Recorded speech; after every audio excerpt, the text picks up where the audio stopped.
Salut tout le monde et bienvenue sur l'écran fou, et aujourd'hui, retour du bousoscope, puisque vous avez exprimé un vif enthousiasme à la découverte justement de cette nouvelle rubrique sur ma première vidéo traitant de The Predator. Donc on essaiera de marquer un petit peu le coup une fois par mois, voire un peu plus si toutefois j'ai le temps. Et là j'avoue que c'était quand même pas très difficile de trouver un film qui en vaut véritablement le détour. En plus il y a quelqu'un qui me l'avait d'ailleurs recommandé dans les commentaires de la précédente vidéo. Et donc j'ai jeté mon dévolu sur, eh oui, Terminator Dark Fate. Donc on est parti et notre film commence par... C'est vous qui vivez dans un putain de rêve! Ah ouais, c'était le bon temps ça, hein, à l'époque, justement des pétages de plomb de Sarah Connor qui fantasmait un futur qui ressemblait à un lendemain de Technival. Moi je sais que c'est arrivé! C'est arrivé! Donc futur qui n'aura pas eu lieu puisque effectivement Cyberdine a été détruite, laissant place bien sûr à un avenir non moins chaotique qui ressemble presque à un prequel d'Idiocratie, hein. Mais bref. Donc ça n'empêche pas Sarah en 1998 de savourer sa victoire sur le T-1000 et l'Apocalypse avec son fils John. Alors bon, évidemment, comme Edward Furlong a été un petit peu, on va dire, il a atteint un petit peu le stade d'être vivant en décomposition, on a décidé de numériser son visage pour lui redonner un petit peu sa jeunesse d'antan, hein, quand soudain...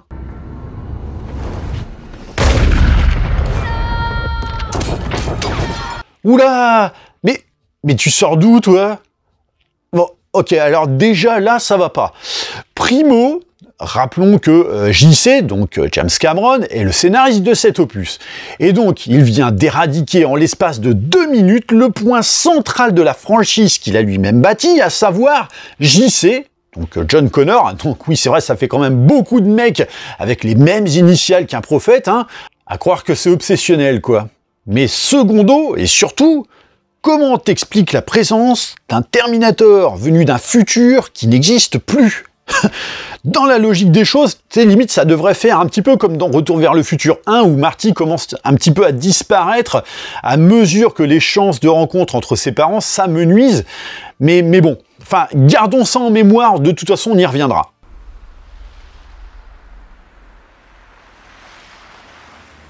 Donc à notre époque, hein, une ère de chaos qui a vu justement l'avènement d'idoles comme Mia Khalifa, bon, pour des gens qui se cultivent en regardant Cyril Hanouna, hein. Et donc Pablo qui cherche à refourguer son burrito à Pepita sur le capot de leur bagnole, hein. Soudain,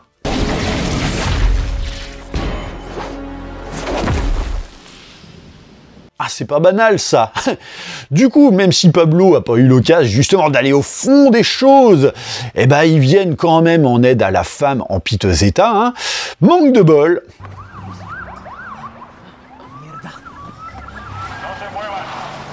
Et oui, 2 patrouilles de police pour le prix d'une, hein, qui sortent d'on ne sait trop où, vu qu'ils sont là en, à peine 30 secondes. Donc ils étaient sûrement en planque sous un caillou dans l'attente de choper des mecs qui étaient en plein trafic de sauce chili, je sais pas, mais bref. On arrête le couple qu'on suspecte justement d'avoir abusé de la femme à poil en lui glissant peut-être des jalapenos dans le fondement, hein.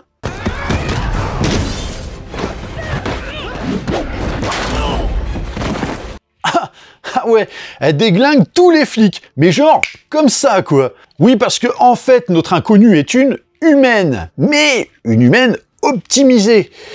Et donc, l'idée autour de ce personnage était visiblement assez simple. Donc, imaginez à la prod, bon alors, il nous faut un personnage qui soit coiffé comme un mec, ok, avec une poitrine de mec et un besoin viscéral de se défouler comme un mec. Ah ouais, moi j'ai une idée, on n'a qu'à prendre une fille. Et comme on veut qu'elle soit badass en plus, un peu comme Hélène Ripley, mais que visiblement ça tombe à l'eau, on va l'appeler plutôt Riplouf. Bref, comme il fait frisquer la nuit, elle décide de piquer des fringues, du coup ça tombe quand même plutôt bien, parce que justement, il y a plein d'uniformes de méchants flics à sa dispo, et puis ça lui permettrait effectivement de ne pas se faire emmerder, hein, d'être dans ce genre de tenue, mais comme Riplouf a été optimisé sur le plan physique, mais pas cérébral, elle va plutôt piquer les sapes de ceux qui l'ont aidé, parce que oui, elle n'est pas que débile, c'est aussi une connasse. Et donc elle jette son dévolu sur...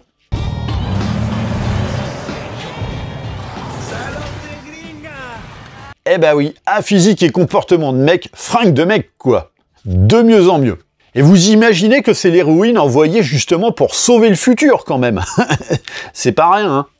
Au petit matin, on nous invite à faire connaissance d'une gamine, donc Dani, qui a 2 enfants à sa charge, à savoir son père, hein, qui est interprété par celui qui a incarné le personnage le plus détestable de La Casa du Papier Cul, et son frère Miguel, qui est... l'archétype du gros lourdingue par excellence, hein, qui se soucie vraiment de sa popularité sur Instagram et puis qui aspire peut-être à s'inscrire à The Voice pour finir dans l'équipe de Vianney. Et puis, par ailleurs, il drague la voisine avec des approches de beauf façon ton père est un voleur, car il a pris toutes les étoiles pour les mettre dans tes yeux. Bref, il est temps d'aller bosser, mais à peine parti, en plein milieu de la cour...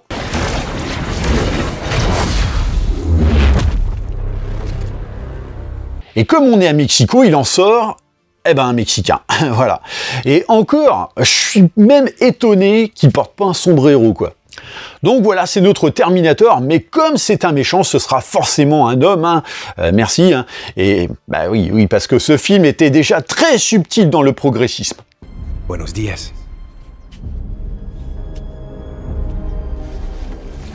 Ah non, mais le perfectionnement des machines, on dirait un vrai humain lambda, quoi. Sans charisme et tout, hein.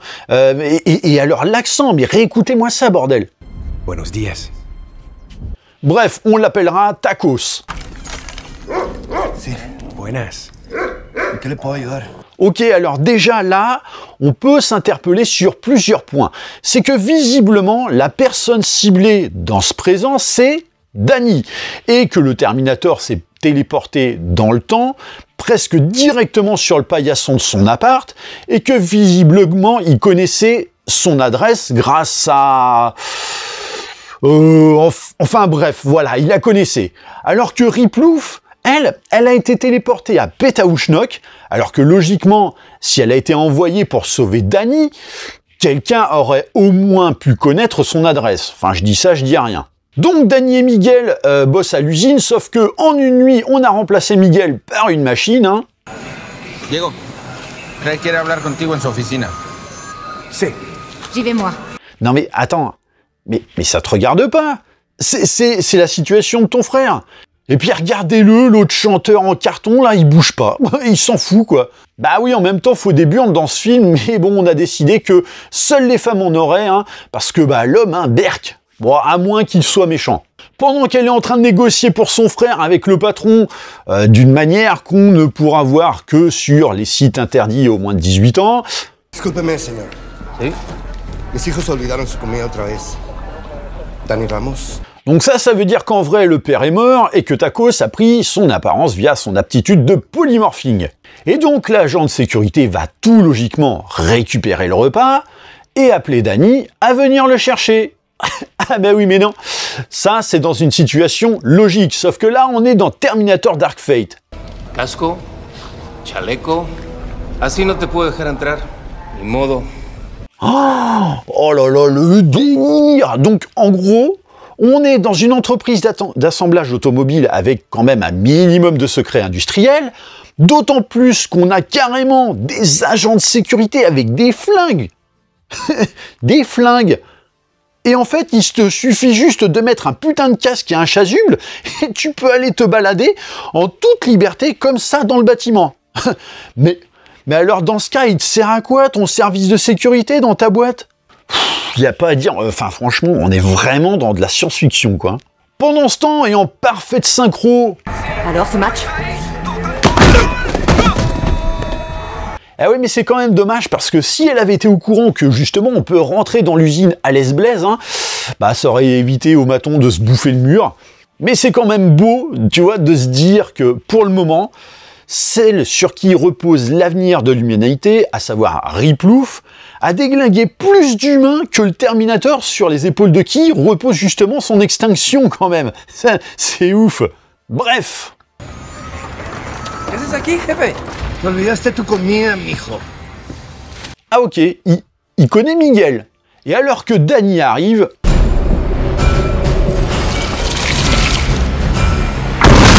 Eh oui, c'est Riplouf qui vient à la rescousse.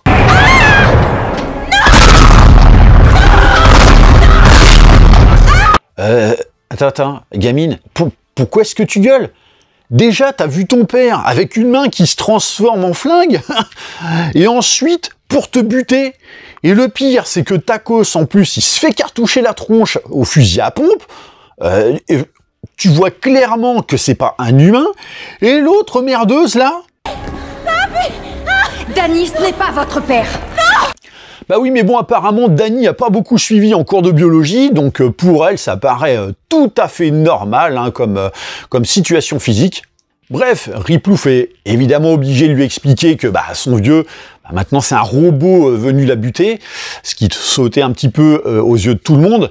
Mais bon, vous inquiétez pas, hein, cette gamine au cuit d'endive braisée, c'est la personne sur qui repose un petit peu l'humanité, visiblement. Allez, on y croit, un petit effort. Bref, on est parti pour de la grosse baston.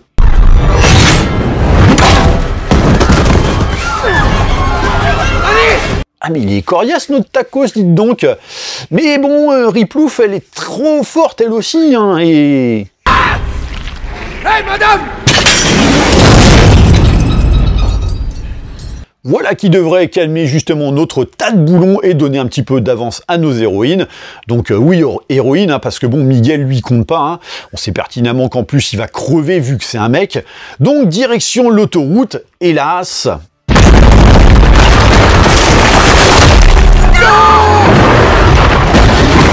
Eh oui, parce que Tacos s'est libéré grâce à...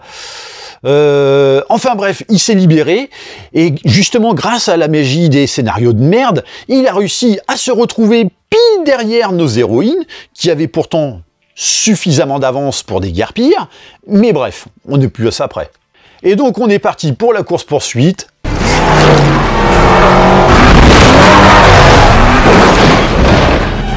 Ah bah c'est sûr qu'avec une bétaillère pareille équipée d'un pare-mammouth, c'est tout de suite plus simple de se frayer un passage. Hein. Je devrais limite mettre ça sur ma charrette pour faire des créneaux, quoi. Hein. Je sais que vous avez peur, mais je suis là pour votre protection. Tais-toi, Danny. C'est toi ma mission. Désolé. Non, mais j'y crois. Hein. Enfin bref, pas facile d'échapper à Tacos, du coup. Hein.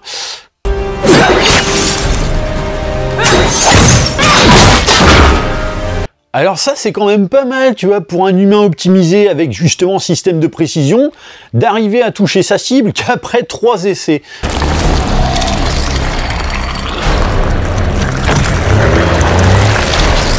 Et donc là, on découvre que, bah, justement, où on nous vendait un truc super original à travers ce film.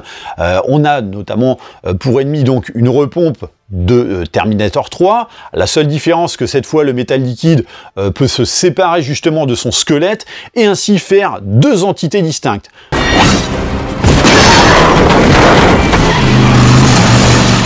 Bref, on arrive à se débarrasser des 2 engins ennemis, mais au prix justement d'une voiture en mauvaise posture. Manque de bol, Miguel s'est pris la barre de fer dans le bidou, ce qui lui donne des gaz tellement horribles que bon, il préconise à Riplouf et à sa sœur de s'éloigner le plus loin possible pour éviter justement de souffrir de l'odeur. Hein. D'autant que Tacos arrive au volant d'une nouvelle bagnole et... Je suis désolée. Eh oui, parce que c'est bien connu que quand 2 voitures entrent en collision, ça provoque systématiquement une explosion, hein. Bref, Miguel assume pleinement son rôle de brochette de beauf sauce Tex-Mex. Merci, au revoir. Hélas, pas le temps de veiller à la cuisson du frangin, car revoilà Tacos 1 et 2 quand...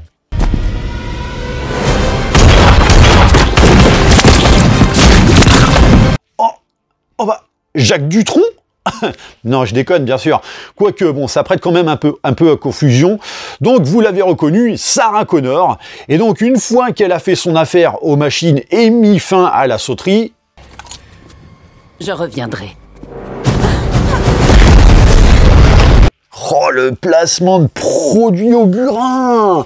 En fait, ça me rappelle ma précédente vidéo sur The Predator avec le coup de la gueule de porte-bonheur, tu sais. Bon, ceci dit, je suis quand même étonné qu'elle se retrouve ici au même endroit et au même moment que nos héroïnes et notre Terminator, mais bon, attendons un peu hein, à n'en pas douter que James Cameron nous a pondu une explication totalement logique à cela en écrivant justement son scénario pour l'expliquer. Donc vivement qu'on sache. Sauf que ces garces de fuyarde. Oh non. Eh ben elle lui pique sa bagnole, putain. Et Danny d'être très triste, hein. Je veux rentrer. Conduis-moi chez moi. Oh bah oui, parce que bon, c'est le meilleur endroit pour fuir une machine qui déjà savait où tu bossais et qui a en plus pris l'apparence de ton vieux. Et là, justement, elle apprend que en seulement 1 heure, elle est devenue orpheline. C'est fabuleux. Mais la situation se complique un peu, vu que Riplouf commence à un petit peu avoir le coup de barre du conducteur. Hein. Enfin non, en vrai, c'est que elle a été optimisée avec une RAM compatible Windows 95, ce qui fait qu'elle est trop balèze, mais pas longtemps. Donc en gros, le concept débile par excellence, surtout quand tu sais qu'autrefois, justement, il fallait quand même de longues heures de poursuite pour pouvoir venir à bout d'un Terminator. Même quand en plus, tu as été aidé d'un autre Terminator. Donc c'est quand même con de se dire que dans ce nouveau film, et donc dans ce nouveau futur, désormais, on envoie des êtres humains dopés, mais qui tiennent pas le pavé plus de 30 minutes, pour faire face finalement à un robot encore plus invulnérable que les précédents. C'est complètement con, hein. Bon, du coup, elle a besoin d'un bon coup de gurozan, apercevant au loin une patrouille de flics. T'arrives même pas à marcher. Je vais aller voir la police. Oh bah oui, j'attends de voir comment ça va se passer quand tu vas raconter aux flics ton histoire de robot tueur venu du futur, tiens. Et puis bon, t'as vu le tas de ferraille qui veut te zigouiller en action, il me semble. Hein allez, mais tu sais quoi? Va donc te débrouiller toute seule, on va rire un bon coup. Et dites-vous que ça, c'est censé être, entre guillemets, l'avenir de l'humanité, les copains. On n'est pas dans la merde. Bref, comme Riplouf a besoin de médoc pour se soigner, on va à la pharmacie, et donc bah celle-ci braque carrément le géant donc pour avoir un tube de Guronzan, hein. Mais elle finit complètement HS, mais heureusement, comme dans ce film, on est d'une extrême générosité ou totalement con, au choix. Déjame ayudarte. Mais mec, on vient de te braquer un flingue. D'où tu aides celui qui te menace avec un flingue? On est dans Terminator, bordel, pas dans les bisounours. Et puis, bah, une fois dehors, devinez qui a décidé justement de se pointer à l'improviste, encore une fois, dans le scénario. Putain, je vous sauve la peau. Et vous me piquez ma bagnole. Eh bah oui, Sarah Connor. Ah mais tiens, au fait, est-ce que vous avez une idée de comment elle a su où justement les retrouver? Non, parce que bon, faut quand même savoir que Mexico, ça fait tout de même 1500 km². Enfin bref, n'attendez surtout pas d'explication à cela, le film n'en a absolument pas. Merci. Et donc une fois tout le monde en voiture, forcément que Sarah a quand même un petit peu envie de savoir qui est sa passagère. Qui tu es? Daniela Ramos. Autrement dit personne. Oh bah oui, tiens, demande donc aux gens qui sont personnes justement dans la vie, s'ils vivent tout ce que t'as traversé en l'intervalle d'1 heure. C'est vrai qu'on envoie vachement des robots du futur dans le présent pour buter personne. Non mais, c'est un truc de ouf à quel point les personnages sont débiles là-dedans. Hein. Ah non, mais les lapins crétins ont de la concurrence à se faire avec Danny. Hein. Bref, arrivé à un motel miteux, Sarah tente justement de soigner Riplouf. Comment tu sais? Quelle dose de chaque médicament lui donner? J'en sais rien.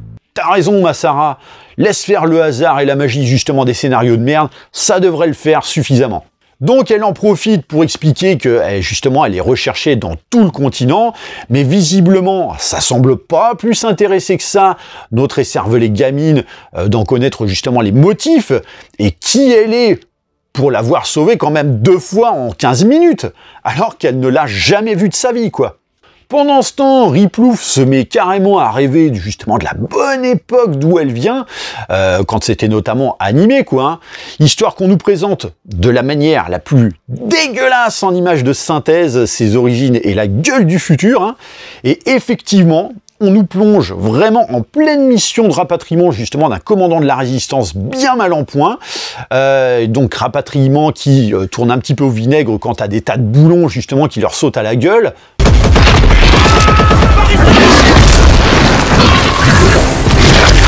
Manque de peau, Riplouf se fait un petit peu asmater la tronche et une fois en sécurité, eh ben, le docteur lui prescrit justement un petit passage sur le billard qui risque de lui changer quelques pièces du moteur. Hein. Oui, donc effectivement, dans ce contexte, on appelle ça un passage à l'atelier. Mais revenons au motel où, bah justement, pendant que Danny est allé acheter des paquets de chips, parce que c'est vrai que c'est la meilleure chose à faire quand tu es recherché par une machine du futur, alors que tu devrais être caché dans un bunker, qui lui aussi est caché dans un autre bunker. Et donc, bah, Riplouf, elle, de son côté, se réveille, et c'est Sarah qui, justement, aimerait bien savoir, avoir quand même quelques explications, parce que, bon, les humains avec de la ferraille, des circuits imprimés dans le buffet, elle aime pas trop ça, déjà, de base, hein. Je peux te couper la gorge à main nue si tu me fais chier, alors je te le déconseille. Ah mais oui, tiens, mais quelle approche bienveillante auprès de quelqu'un qui t'a quand même sauvé la vie 2 fois. Ça vaut le coup d'être optimisé, tiens, pour réagir de cette façon, hein. Surtout quand en plus, celle qui t'a sauvé la peau, c'est carrément une grand-mère. Et donc, effectivement, en retour, Sarah de raconter son histoire en expliquant que, justement, à l'époque, Skynet avait finalement envoyé plusieurs Terminators pour tuer son fils, et que l'un d'eux l'a eu. Ce qui réduit donc, comme je le disais, encore plus l'intérêt du deuxième opus. Ah mais d'ailleurs, quelqu'un a une explication sur le fait que le Terminator qui a tué John soit justement un T-800, considéré comme pourtant obsolète, alors que logiquement, si on se réfère à Terminator 2, ça aurait dû être un T-1000. Skynet aurait dû envoyer plusieurs T-1000 et pas plusieurs T-800. Ah mais oui, vous savez pourquoi? Bah c'est histoire d'intégrer Schwarzenegger au chausse-pied. Mais oui, même si c'est totalement con. C'est quand même fabuleux, hein, un film qui dénonce lui-même ses propres aberrations scénaristiques. Et donc Sarah de finir en expliquant que bah, maintenant elle traque les Terminators restants et puis bah, qu'après elle se met des grosses races. Hein. Mais bon, apparemment Riplouf est suffisamment con pour estimer que ce CV n'a pas grande valeur à ses yeux. Il y en a un qui a fini par nous rattraper et qui a exécuté un ordre provenant d'un futur qui n'a pas eu lieu en fin de compte. Oui, parce que bon, James Cameron, bah, en tant que scénariste, finalement, il n'a pas d'explication à ça. Merci. Donc, on ne l'évoquera plus jamais. Danny reste avec moi, j'ai pour mission de la protéger. Non, sans rire. Et jusqu'ici, ça roule? Voilà, merci Sarah. Si tu peux lui coller une tarte au passage, ce serait vraiment sympa. Du coup, Riplouf fait un petit peu sa tête de cochon, jusqu'à ce que le dialoguiste change un petit peu la donne, parce que après que justement on lui ait dit que le personnage serait quasiment impossible à supporter pour le spectateur, hein. Ce qui devrait nous permettre d'en savoir déjà un peu plus sur la menace, comme par exemple ce nouveau modèle de Terminator. Cette machine, qui l'a envoyée? C'est un modèle rêve neuf. Ça se combat pas. Ça se fuit à toutes jambes. Ah bah oui, tiens. Ça fait des années qu'on nous explique dans la franchise que les Terminators, tant qu'ils n'ont pas accompli leur mission, ils poursuivent jusqu'à exécution et que le seul moyen, c'est de les éliminer.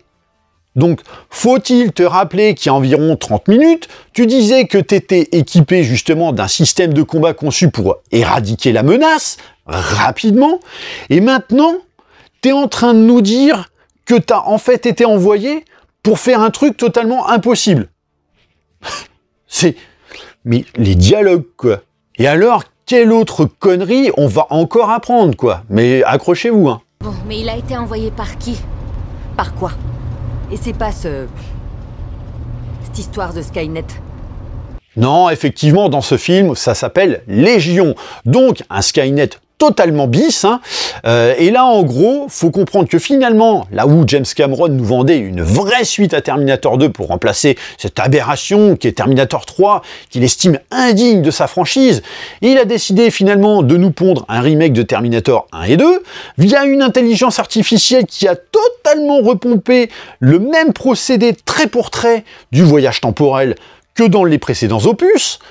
Donc, c'est quand même bien fait, hein. Bref, tout ça, ça tient autant la route que, je sais pas, que Jean Guigui qui rentre justement de la Palombière avec son kangou, quoi, avec 3 grammes dans chaque oreille. Mais Dany a une question intelligente qui lui taraude l'esprit, et bon, comme c'est peut-être la seule fois que ça risque de lui arriver, profitons-en. Sarah, comment t'as su qu'on était sur le pont de l'autoroute?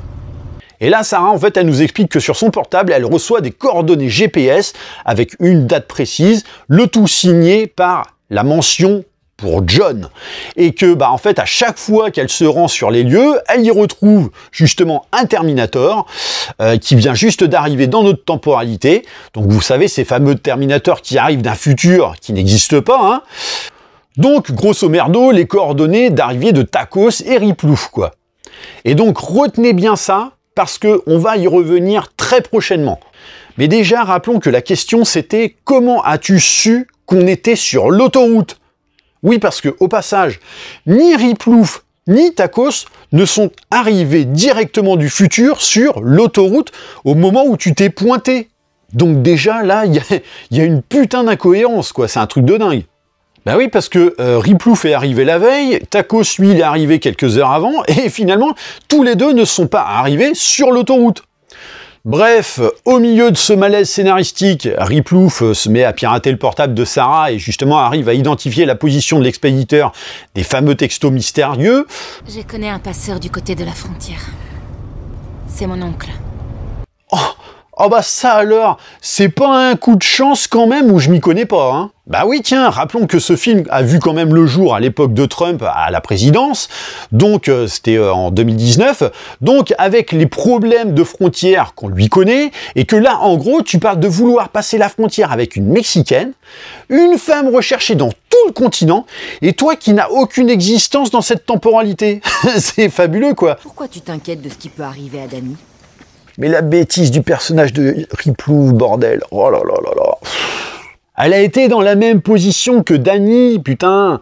Et puis, c'est pas comme si l'avenir du monde en dépendait. Ah non, mais il n'y a pas à dire, avec ce film, on tient une perle, mais tu sais, pas celle que tu trouves dans les huîtres. Non, non, vraiment celle qu'on lâche et qui sent mauvais, quoi. Bref, pendant ce temps, Takos sort un petit peu de sa sieste, parce que justement, le scénario a fait en sorte que pendant toutes ces heures, il ne fasse rien, merci. Et donc Takos qui a décidé d'aller pirater un centre de données pour justement identifier la position de nos héroïnes.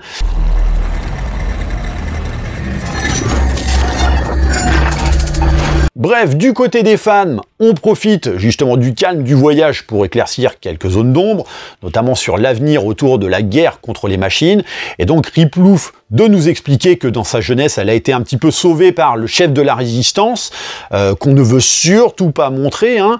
Donc attention, suspense. Ouais, sauf que bon, là dans le film, on est en 2019 et que le futur en question se passe genre 10-15 piges plus tard. Donc, il n'y a pas besoin d'avoir fait maths sup, maths spé pour comprendre que le chef de la résistance en question, ça va pas être le fils potentiel de Dany à l'âge de 10 ou 15 ans. Bref, tout ça pour qu'on ne doute pas un instant que ce chef de la résistance, en fait, c'est elle, quoi. Ah, je sais, c'est vraiment difficile à gober en même temps, hein, mais bon, que veux-tu? Donc, une fois chez Tonton, on lui expose un petit peu la situation.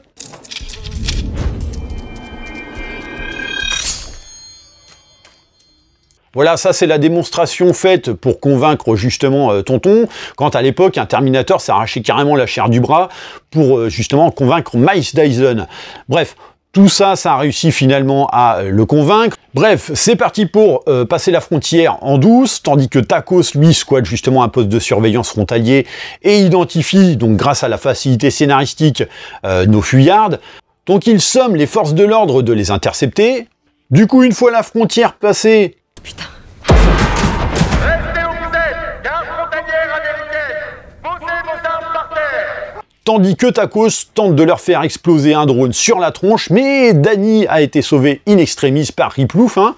Donc on envoie tout ça au poste, où justement Dany raconte son histoire de robot du futur au maton, comme si justement ça allait la faire sortir d'ici, tandis que Riplouf, donc qui a quand même un petit peu ramassé sur sa gueule au passage, subit quand même quelques soins, sauf que bon bah les médecins découvrent des trucs pas très clairs dans sa carcasse.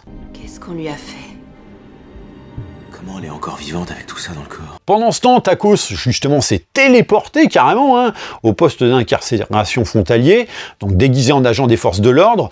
Du coup, ça commence à craindre un petit peu du boudin pour notre chère Dani, sachant qu'en plus, Sarah peut pas lui venir en aide parce qu'elle a été placée à part. Rappelons quand même qu'elle est cherchée dans tout le continent. Hein. Donc la seule solution serait que Riplouf se réveille et...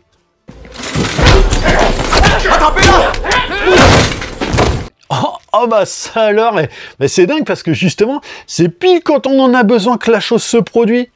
C'est fou la vie, hein. C'est quand même vachement bien fait, hein. Du coup, elle se libère de ses liens, pouf, comme ça, c'est magique. Et puis, bah, se met à foutre une branlée aux flics sur son passage, hein. Mais bon, cette fois, elle a pas besoin de ses médocs hein, pour se rebooster, hein. C'est fou, hein. Après tout, bon, c'est vrai, elle a pris que un avion dans la tronche. Bon, elle décide quand même au passage de récupérer son stock de Guronzan. Hein. Bon, elle en prend un petit au passage et donc fout carrément la zizanie dans la tôle en déclenchant les alarmes, en ouvrant les cellules ou encore justement en tirant fort donc par derrière sur les slips des gardiens. Hein. Et puis elle se met à récupérer sa protégée, hein, alors que justement Tacos lui est un petit peu plus emmerdé.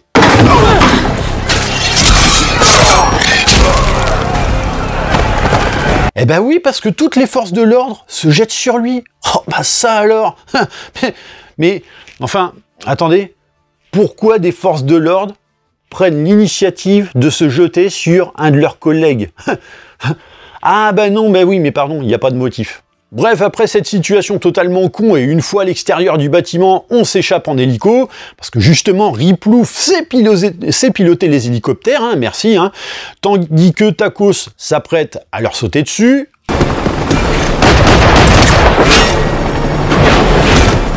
Manqué!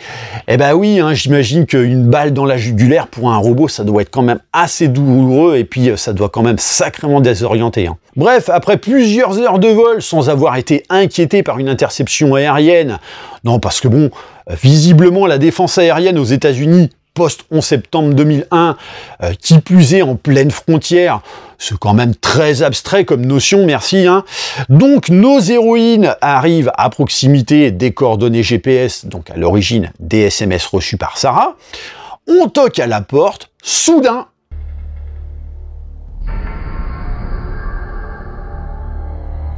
Oh bah ça alors! Bah du coup, en fait, c'est Sarah qui a bien envie de lui plomber la carafe à l'engin, là. D'autant que, lorsqu'on lui demande, effectivement, le Terminator confirme bien qu'il est à l'origine du meurtre de son fils. Bref, on invite Sarah à aller respirer, justement, un bon coup dans les bois. Pendant que nous, on découvre qu'en fait, une machine, ça peut vieillir. C'est fabuleux. Pourquoi elle est ciblée, cette fille? Tu n'as pas à le savoir. Oh, je vais peut-être me répéter, hein, mais il y avait vraiment personne d'autre à envoyer dans le passé, sans déconner. Non, mais c'était déjà bien assez ridicule comme ça, que maintenant on essaie de rendre ce film mais pathétique, mais à un niveau extrême. Bref, une fois que Sarah a fini justement son sachet de 100 grammes de bœuf pour pouvoir arriver à encaisser justement le fait de voir le tueur de son gosse, elle rejoint la maison pour découvrir que notre fameux T800 s'est construit une petite vie sympa, hein, en se rebaptisant Carl, et puis en devenant poseur de rideaux, s'il te plaît. Hein. Ah, j'en peux plus, oh là là. Non mais tu te rappelles Terminator 3 avec cette scène ?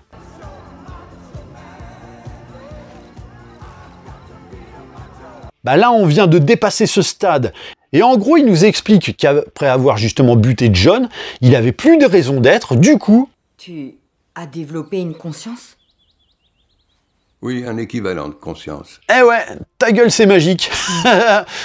Pardon, mais c'est chaud, là. Et donc, en fait, il a fondé une famille en sauvant justement une femme et son gosse d'un père violent. Mais genre, le mec... Il dort pas, il mange pas, il boit pas, il baisse pas, il va pas aux chiottes, alors que pourtant c'est le propre de l'homme d'y passer au moins 20 minutes par jour. Et ta gonzesse, elle s'est rendue compte de rien en 20 piges. C'est fabuleux la naïveté, quoi. D'autant que bon, je tiens quand même à le rappeler, la meuf, tu la sauves, elle et son gosse. Tu vas pas me faire croire que ta Conchita, elle a jamais eu envie de se prendre une petite pétée sur le plan de travail de la cuisine en 20 piges de temps.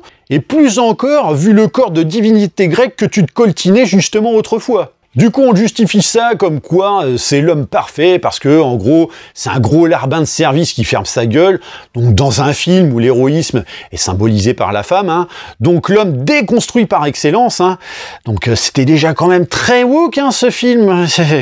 Mais d'ailleurs, je voudrais savoir, non parce que bon, t'as buté un môme tout de même, avec quand même plein de témoins, donc logiquement, tu devais faire l'objet d'une recherche pour meurtre, avec photo à l'appui. En plus de 20 ans, t'es passé entre les mailles du filet en faisant ta petite vie pépouze malgré tout? Comment? C'est extraordinaire ça. Enfin franchement, hein, tu donneras ta technique à Dupont de Ligonnès s'il est encore vivant, parce que je suis sûr qu'il serait vraiment fanat, tiens. Hein. Mais alors attendez, vous avez pas entendu le meilleur? Oui, il y a pire. Comme par exemple la raison des coordonnées GPS qu'il envoyait par texto à Sarah. Tout chronodéplacement provoque une onde de choc temporel qu'on peut mesurer en amont. Oh la drogue, c'est mal. Oh. Mais et donc, une explication de comment c'est justement possible de pouvoir le calculer en amont? Ah bah non, parce que justement James Cameron ne le sait pas non plus. Donc en gros, parce que t'es pas capable de justifier toutes les conneries de ton film, tu nous ponds cette facilité de derrière les fagots, mais qui ne s'explique pas non plus. C'est extraordinaire de débilité. D'ailleurs, personne ne lui demandera d'ailleurs d'expliquer comment c'est possible que Skynet envoie toujours des robots, alors que justement, Skynet n'existe pas. Mais bon, d'un côté, c'est pas plus mal qu'on lui demande pas, parce que Carl, il serait un petit peu obligé d'esquiver en disant qu'il a besoin d'aller faire caca, alors que pourtant, il n'a pas d'intestin, hein. Bon, ceci dit, il a quand même réussi à se construire une conscience en tout ce temps. Il a peut-être aussi réussi à s'abriquer une plomberie humaine, hein, qui sait, hein, donc peut-être qu'il peut faire caca maintenant. Bref, après un de ces débits de conneries qui ressemblent à ça... C'est vraiment un gros tas de merde. Il est temps d'établir un plan et Sarah de proposer justement d'user de Danny comme appât, donc proposition qui est en plus soutenue par Carl Terminator, hein, ce qui bien sûr va déplaire à Harry Plouffe qui préfère justement la planquer. Hein. Mon plan, c'est de la cacher au fond d'un puits de mine si j'ai plus d'autre choix. Ok Harry Plouffe, je vois que t'es toujours aussi conne, mais qu'est-ce que tu comprends pas dans le fait que t'as en face de toi un Terminator qui sait précisément comment résonne ton ennemi, en termes de mission, et une meuf qui passe son temps en plus à les dézinguer depuis déjà pas mal d'années, alors que toi-même t'as pas réussi à faire ce pourquoi justement tu es là sans aide, alors que t'es censé être optimisé pour te démerder toute seule. Mais bon, Danny, elle en a un petit peu marre et donc commence un petit peu à faire sa rebelle parce que moi je rigole plus quoi. Je refuse de passer le restant de mes jours à avoir peur. Dixit, la fille qui a quand même voulu aller voir les flics pour se mettre en sécurité, ou Dixit encore, celle qui justement voulait rentrer chez elle pour aller se cacher. Bref, on opte pour la stratégie Killbox et donc il est temps de s'équiper d'armes. Attends. Et ta femme, ça non plus, elle y trouve rien de suspect que t'es carrément un arsenal équivalent de celui de la cave à Momo à Sarcelles. Enfin, putain, mais la naïveté de la meuf, mais garde-la mon pote, hein, ta femme. Hein. Donc on tente de faire un petit entraînement au tir pour Danny, mais bon, c'est tellement stupide qu'on va éviter de s'étendre un petit peu sur le sujet. Hein. Oh si, vas-y. Bon, allez, d'accord.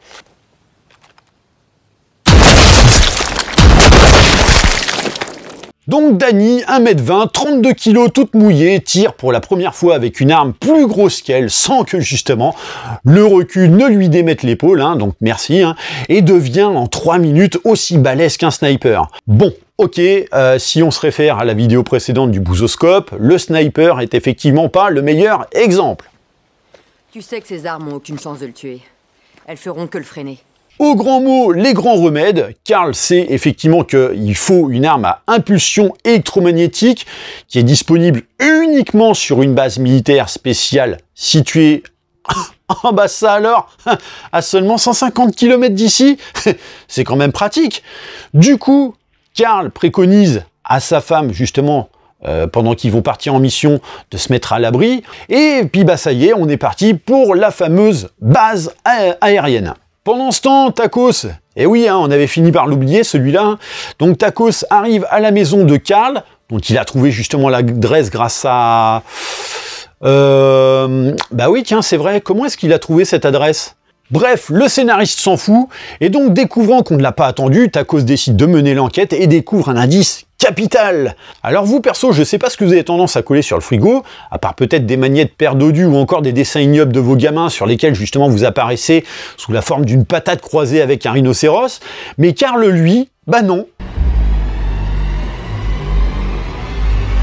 Mais qui colle une photo de son Peugeot Partner, sérieux? Ah oui, mais le scénario en a besoin, sinon bah, Tacos pourrait pas les retrouver, quoi. Et donc un peu plus loin, c'est-à-dire à quelques 150 bornes, nos héros attendent justement dans un vieux hangar désaffecté la venue de quelqu'un, tandis que Carl justement parle un petit peu de son boulot, hein.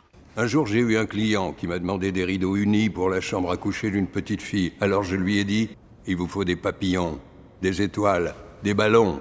Quand j'ai vu ce film en salle à l'époque, j'ai failli étrangler mon voisin de siège. Mais juste pour me défouler, quoi. D'ailleurs, sachez-le, si vous likez, partagez la vidéo et surtout que vous abonnez à la chaîne de l'Écran Fou, vous aurez une remise directe de 5% sur toutes les poses de rideaux par la société de Carl Poseur de rideaux Terminator. Soudain... Toujours une joie de vous revoir, Major.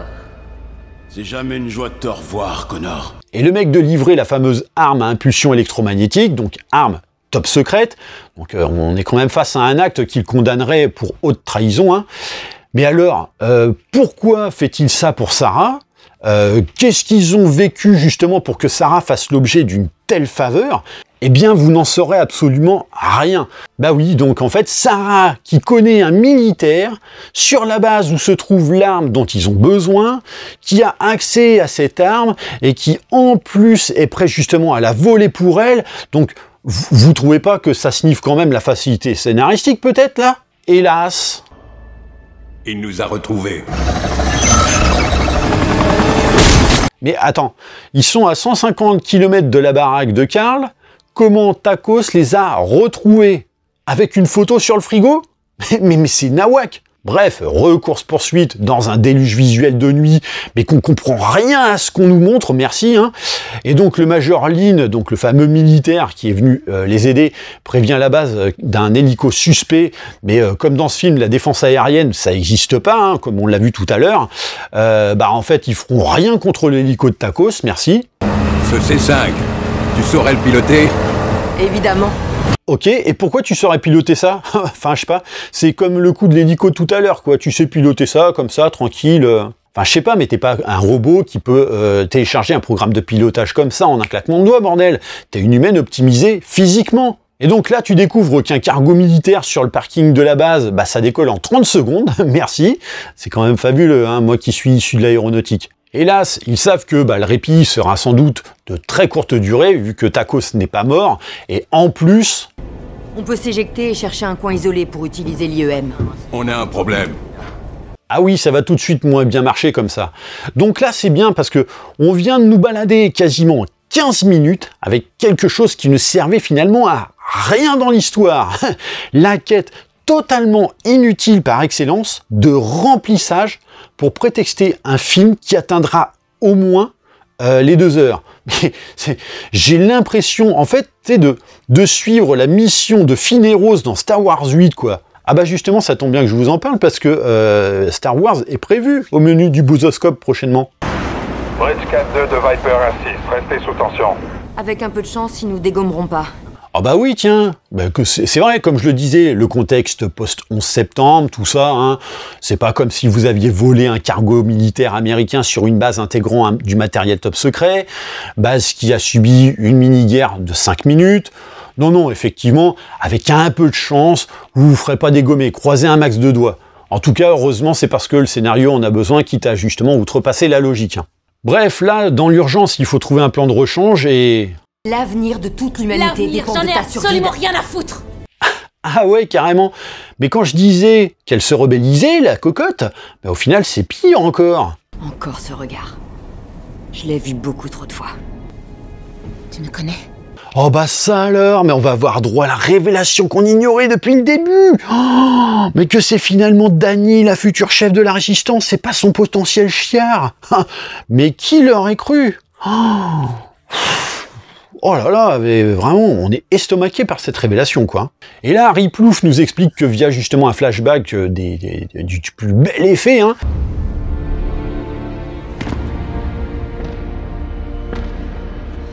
Ah, regardez-moi ce magnifique arrière-plan numérique. Donc effectivement, c'est Dany qui l'a sauvé dans le futur via son charisme à la Captain Marvel, hein, et qui justement a d'ailleurs dans le futur développé la capacité de se battre comme Jason Tatum, donc sûrement en tombant sur un numéro du magazine Karate Bushido dans les chiottes. Hein. Ah, et je tiens quand même à vous rappeler que là, Dany est censé avoir 10 piges de plus dans ce fameux flashback, donc 10-15 piges, hein, mais elle a la même gueule de gamine, bonne à gifler, que dans le présent. Merci. Non, vous pouviez pas la maquiller un petit peu plus pour la vieillir, c'était pas possible. Bref, ils ont tellement tout fait pour ne pas nous montrer justement le fameux chef de la résistance, c'était évidemment pas du tout prévisible que ce soit Dany, le fameux chef. Donc au final, c'est bien ce que je disais, ce film c'est ni plus ni moins qu'un remake de Terminator 2, mais en mauvais. Donc c'était ça au final l'intérêt, en voulant tirer un trait sur Terminator 3, Renaissance, voire même Genesis, d'après l'idée de James Cameron. Eh ben putain. Et après, on ose me dire que j'ai pas de légitimité à critiquer le scénario d'Avatar 2, quoi. Mais tu m'avais dit que la Dany que je trouverais dans le passé ne pourrait affronter la vérité. Mais tu n'es plus cette Dany aujourd'hui. Ah, ça c'est intéressant, parce que là, concrètement, t'es en train de nous dire quoi? Que, en gros, il aura fallu que Dany traverse toute cette situation de merde avec toi pour accepter sa condition de leader. Donc, en gros, c'est encore une fois le futur qui conditionne le présent. Ce qui veut dire que l'incohérence ultime de la franchise Terminator, où John Connor envoyait Kyle Reese dans le présent pour qu'il devienne finalement son père, t'as fait exactement là aussi le remake de cette connerie, mais en plus naze et avec des personnages totalement foireux. C'est extraordinaire. Hélas. C'est lui. Faut s'éjecter tout de suite. C'est effectivement Tacos, hein, car oui, il a eu le temps de se cracher, retourner sur la base, piquer un avion, le mettre sur la piste, le faire décoller, retrouver sa cible et la rejoindre alors que les autres avaient au moins 100 nautiques d'avance sur lui. Et là...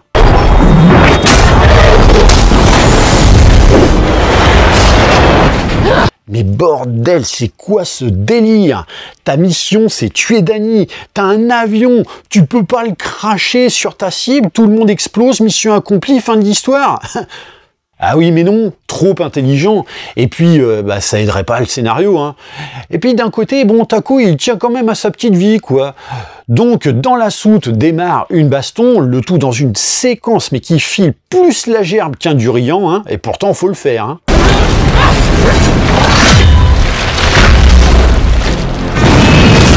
Du coup, c'est quoi l'idée? Se glisser dans un MV, le larguer depuis la soute pour que justement il se pose en douceur via les parachutes qui sont accrochés dessus, hein, et laisser Carl et Tacos s'expliquer à coups de beigne dans la gueule au sein de l'avion qui...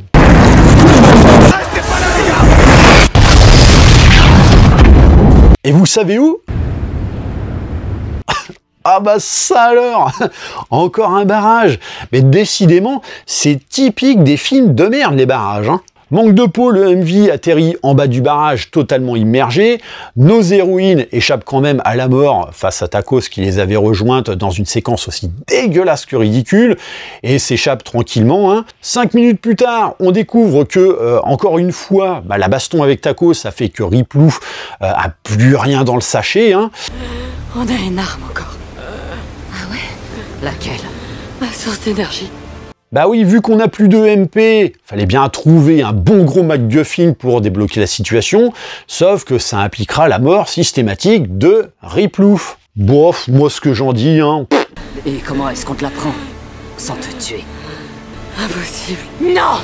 Ouais, mais faites un effort, hein. Franchement, c'est censé être hyper émotionnel comme moment de savoir que Riplouf pourrait mourir, quoi. Sauf que c'est quand même bizarre parce qu'avec une humaine, ça marche moins qu'avec un robot dans Terminator 2.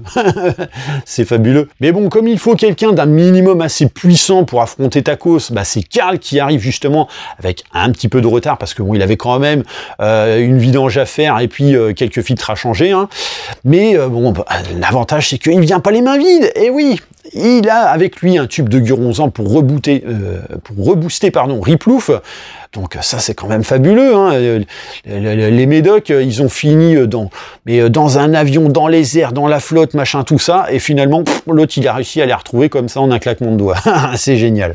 Ah oui, mais d'un côté, de toute façon, le scénario en a besoin, parce que surtout que Karl a quand même un bras en moins, donc ça va être beaucoup plus compliqué, hein.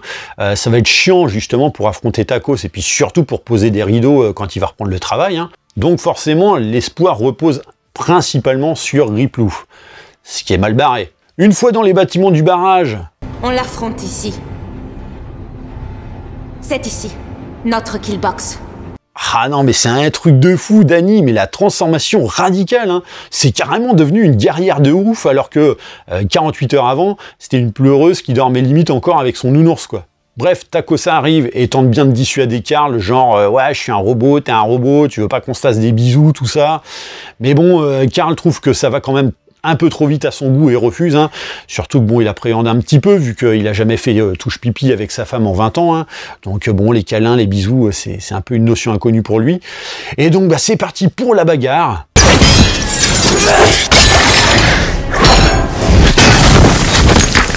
Bref, c'est ridicule et à tous les niveaux. Non mais le truc, il est sorti indemne de bombes et puis d'un crash d'avion, et l'autre, elle veut lui donner des coups de crosse de fusil, quoi. C'est affligeant, quoi.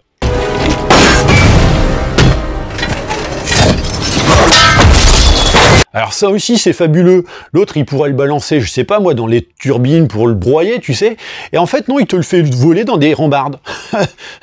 Ok, bon, jusqu'à ce que, après 5 minutes d'action absolument nullissime,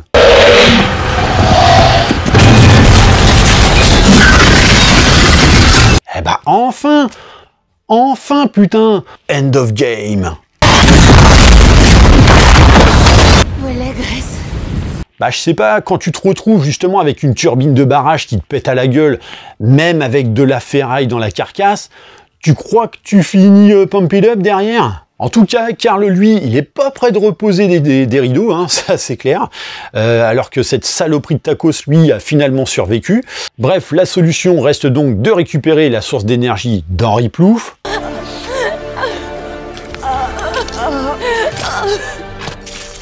On fait un remake du 5e élément, là. Ce qui fait que Riplouf va beaucoup moins bien marcher, hein, ça c'est sûr, et là...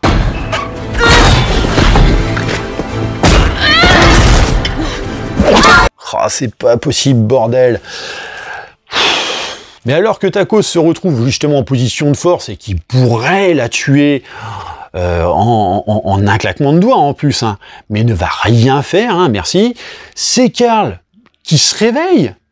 Puis il attend, justement, parce qu'en fait, son agenda interne lui avait rappelé que c'était un petit peu le jour des grosses promos sur les tringles à rideaux chez Castorama. Donc, bon, bah, Karl en profite justement pour revenir en aide à Dani. Il attrape la source d'énergie extraite du corps de Riplouf et la carte dans le boule de Takos, et dans un élan de sacrifice ultime... Good job. Bon, au passage, les carcasses de robots sont ensuite totalement abandonnées dans une fosse du barrage, hein, oubliant donc que bah, c'est avec ce genre de négligence que Cyberdine avait quand même récupéré des morceaux du tout premier T-800, provoquant ainsi la création de Skynet, je tiens quand même à le rappeler. Enfin voilà quoi. Pourtant le Terminator du deuxième opus avait été très clair. Toute trace qui pourrait contribuer à la naissance de ce futur apocalyptique doivent disparaître. Mais là, visiblement, on est devenu amnésique chez les scénaristes.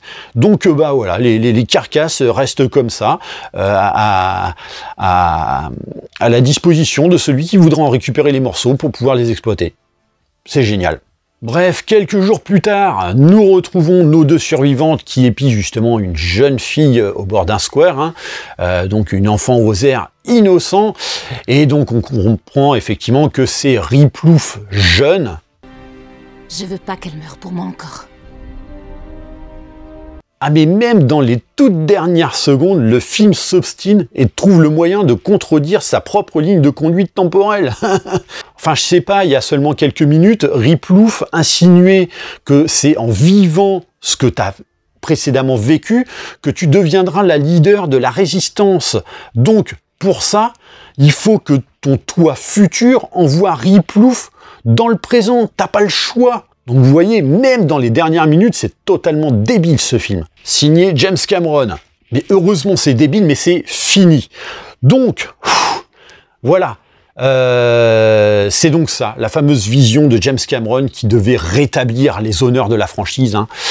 Donc une sauveuse de l'avenir avec la hargne d'une crêpe au sucre, son protecteur qui a tout d'un homme, mais du coup on a fait en sorte que ce soit une femme, et donc une vieille qui sert finalement strictement à rien si ce n'est d'être là pour le fan service, tout simplement, et un Terminator devenu père de famille.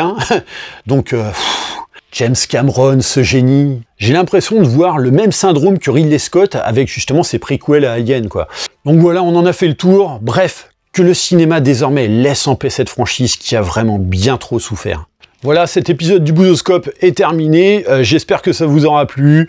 Effectivement, voilà, on a encore plein de films de merde à traiter. Donc, n'hésitez pas à liker et partager la vidéo. Pensez à vous abonner à la chaîne. Et moi, je vous dis à très bientôt pour une prochaine vidéo. Allez, bye!